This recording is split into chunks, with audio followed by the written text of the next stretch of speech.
Well, as always on a Monday, joining me at the desk, radio legend Ray Hadley. Ray, good to see you. Great to be here again. Haven't we got a lot to get through? I know, there's so much to talk about. Look, we've seen Angus Taylor now in the job for about a week, just over. How do you think he's going? I watched your interview. I thought he was very impressive, actually. I did have some doubts about him, and I hope I'm wrong. But I think that the first week, he's sort of turned things around so that we have a Liberal leader who's actually Conservative now. And so that's good. He's got a fair way to go. The polls suggest that. But, yeah, I've got no criticisms of him, and I think he was very strong in the interview with you, and the party's very strong about what they'll do with this. I won't call them ISIS brides, because brides is a connotation that, you know, it's a happy type of occasion. They went there of their own volition.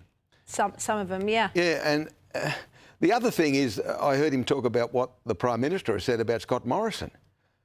And all of that's wrong. 2017, he wasn't Prime Minister. And it could have been between Rudd and Tony Abbott. But you know how the Prime Minister said the other day, he channelled his mother by saying, you know, you've made your bed and you lied. Yeah.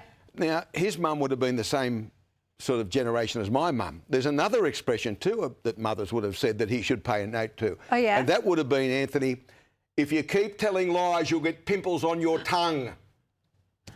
And what about another one? You can't lie straight in bed at night. That as well. Those generations, those women, they were full of wise sayings, and perhaps the Prime Minister needs to listen to some of the things his mother would have said to him. It's just beyond belief how he has misled the public over this issue from day one. And Tony Burke, his lieutenant, is there and was on the ABC over the weekend decrying the article in the Sunday Telegraph, which is 100% accurate, confirmed by Chris Minns and other states and territories. I mean, you can't get away from the fact that they are empowering these people to come back to Australia. And it's terrible, as Angus Taylor said, for their children. It's just terrible. But that footage you see of them throwing rocks at the reporter. Exactly. I mean, you bring those sort of ideologies back here and we have a major problem, no matter where you put them.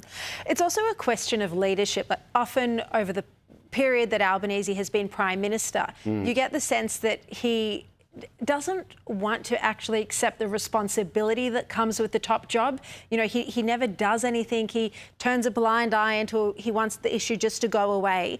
And it's been a similar approach to this. You know, they say, oh, there's nothing we can do. They're Australian citizens. Well, actually, there is something you can do. Section 14 of the Passports Act, or temporary exclusion orders. There's various things that they could do if they wanted. Can you imagine if you and other Sky News presenters weren't here, what they get away with?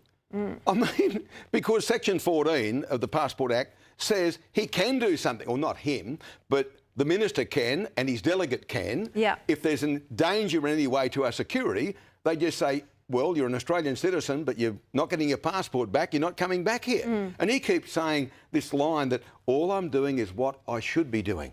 I'm allowed to do what I must do. It's compulsory. Lies, lies and more lies. Yeah, absolutely.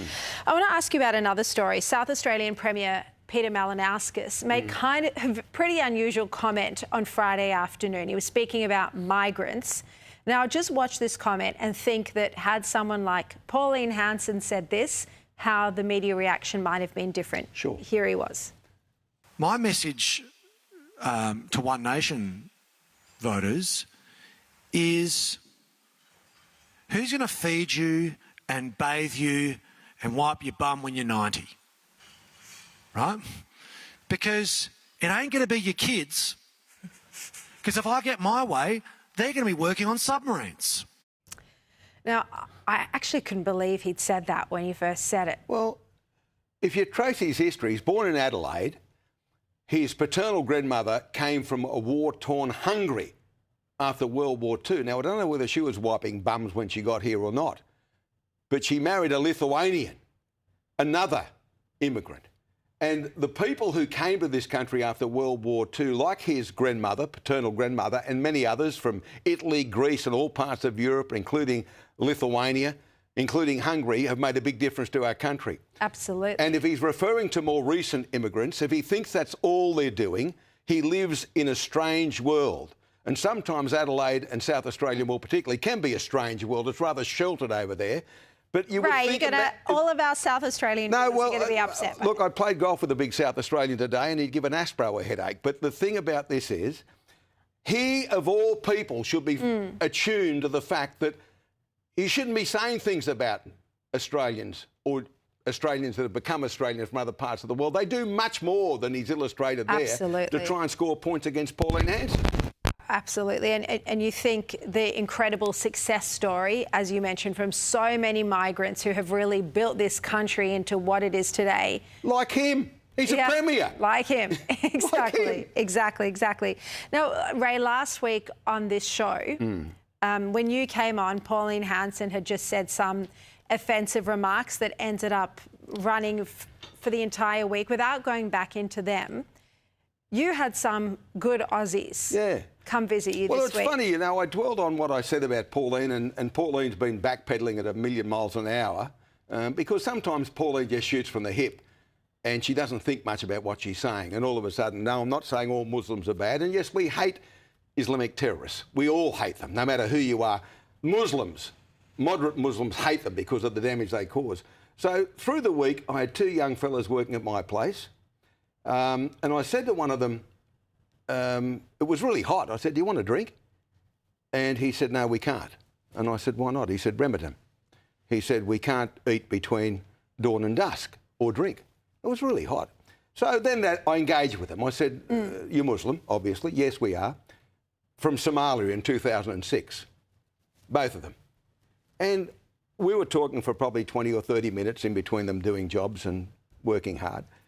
And I thought, these are the sort of people you spoke about last week that you've come across at Bondi. These are good, decent people. And the final thing I said to them, look, they had no idea who I was, by the way. That was just some bloke they were helping, you know, fix some gear up.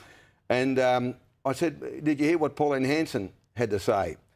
And they said, look, my family actually come from Ipswich, he said, where she comes from. And she's been saying the same thing. And he sort of glossed over it. He wasn't angry about it. He just said, well, it doesn't make any difference what Pauline says because Pauline's Pauline.